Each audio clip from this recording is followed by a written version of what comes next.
We will not bow down. Let my people go. We will not bow down. Let my people go. We will not bow down. Let my people go. Well, hello to everybody who has made it here this evening on this rather warm, if not particularly sunny, August day. Well, the dust has now settled on the general election, even if times have been a little bit tumultuous since those days. As we know, Labour got 34% of the vote on a relatively low turnout for a general election, but they did achieve the landslide victory that was expected and a very large majority. Nonetheless, us here at the Croydon Constitutionalists thought it would be a good opportunity to speak with some people from some of the smaller parties who stood here locally. So, just like to introduce our people here for this evening. On my right, I have Vinayak Malhotra, who was the Reform UK candidate in Croydon West, and very much to my left, for those who know me, or slightly to my left, is Damon Young, the SDP candidate for Epsom Ewell. If you could all just welcome them to the podcast.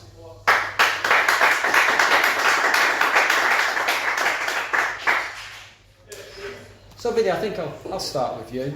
All right. Thank you very much for having me. You're most welcome.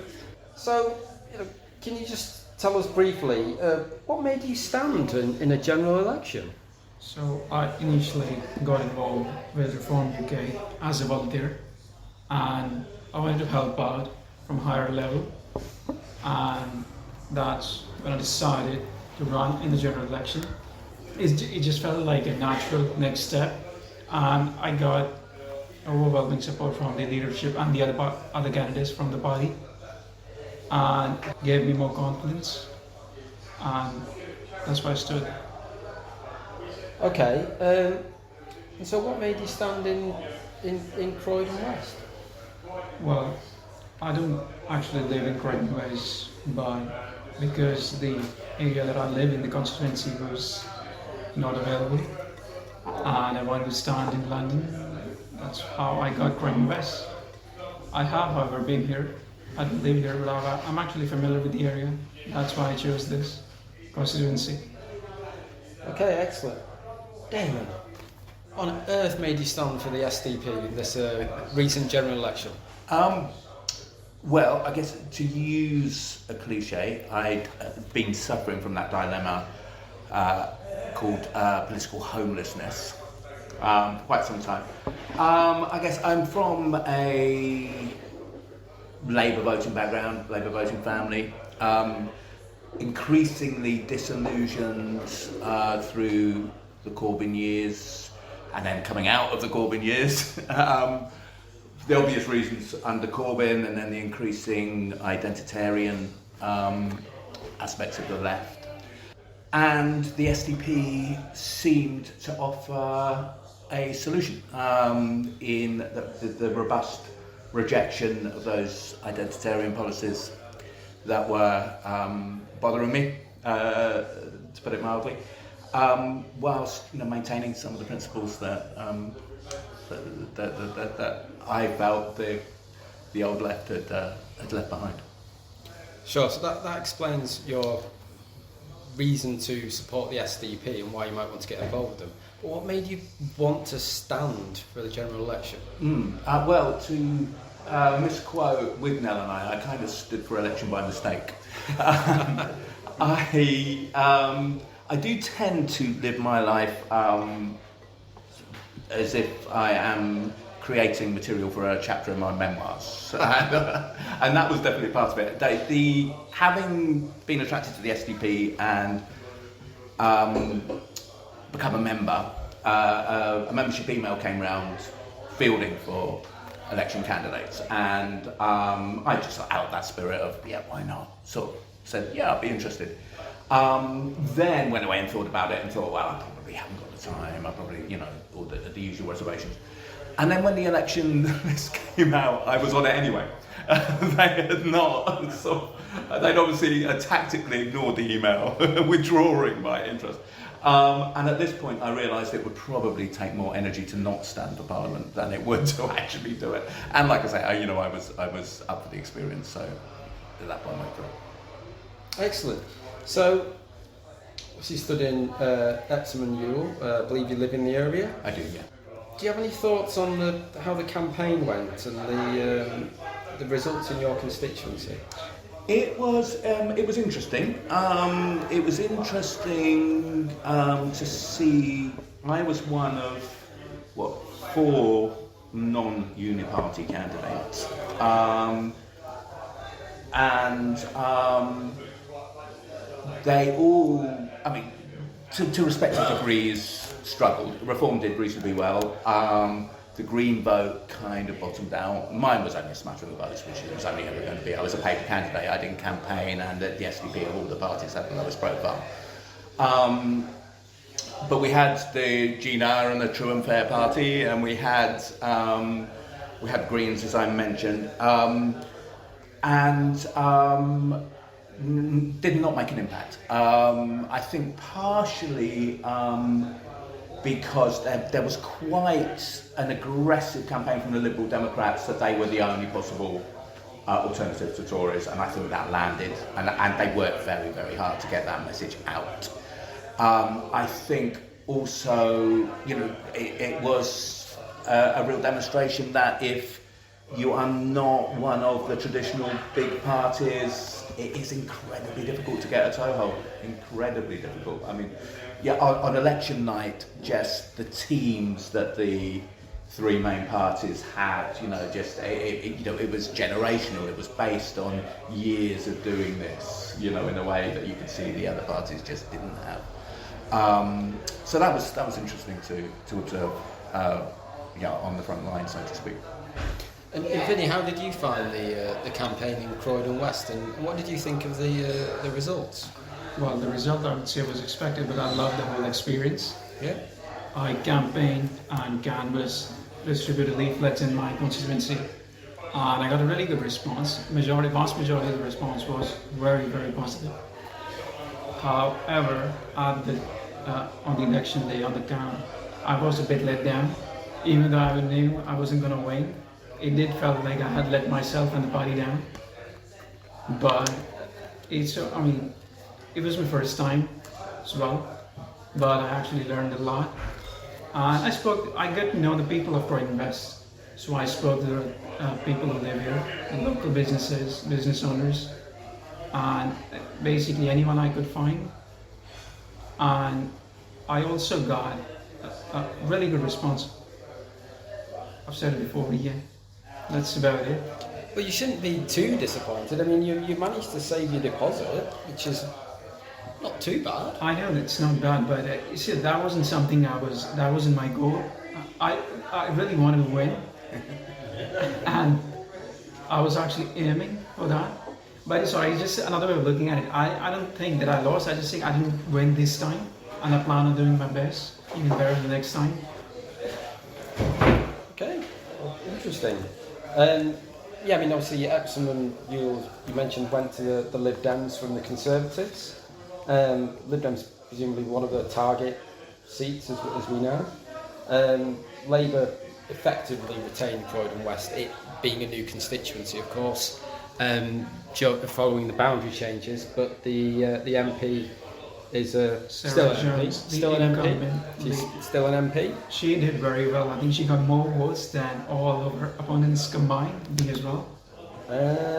Yeah, she did. Yeah, absolutely. She did amazing. Yes. As has been said, it's easy to do when you've got people to organise your campaign and to get the vote out, which was no doubt what she was able to do. So talk a little bit about your campaigns and about your constituencies. So, Vinny, sort of on a wider scale, what do you think of your party's national results? I would say I am very happy and proud of my party's results. We did very well. Reform UK got 3rd highest vote share, and we got 5 MPs. And our vote share was more than Liberal Democrats. And yeah, this was also our first general election, our party's first general election. And taking that into account, I would say we did very well. We have so many people of all across all backgrounds supporting us, and I hope all goes well for us because we plan on doing our best in the coming general and future elections. Yeah, I mean, it was over 4 million votes, over 14% of the vote. Can't grumble about that. Perhaps you might have wanted a few more MPs for those. We also came in second to Labour Party, and I think it was 93 constituencies, and even in London, which is surprisingly, it's very, I would say, anti-reform, and it was really hard, but there were quite a few constituencies where we came in second, even in London. That was very good and fascinating. Absolutely. Damon, SDP ran not quite as many candidates as Reform. Reform ran over 600 candidates. I think SDP 122. Yeah, I think it's the largest number, in modern times since the old SDP. Certainly. So yeah, and in many senses, therefore, I think it was a breakthrough. It was the appropriate number of candidates needed to get an election broadcast. Profile has definitely been risen. I think. I think none or possibly one or two candidates kept deposits. I think the recognition of the party is still way down there. I think we have a good leader. I think he comes across as a very competent, fair-minded figure. And I think we have a message that chimes. I think that combination of cultural conservatism and economic centre-left is one that is very popular in the country, but not many people know about it. More now, but not many. Yeah. Indeed, no, you're quite right. It's the largest number of candidates they've had for many years. So obviously, you said Labour landslide victory, albeit quite a not particularly good turnout, and certainly not the sort of proportion of the vote that they were perhaps hoping for. Although they got the overall result they were looking for. We're about 6 or 7 weeks now into this new Labour, super majority? Damon, how do you think things are going?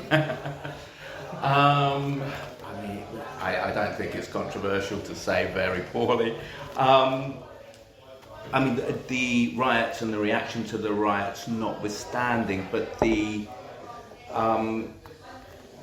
sinister moves, I think, to place narrative control, at the centre of everything, is deeply alarming to any sort of liberty-minded person, I would suggest. Vinny, what have you made of it all?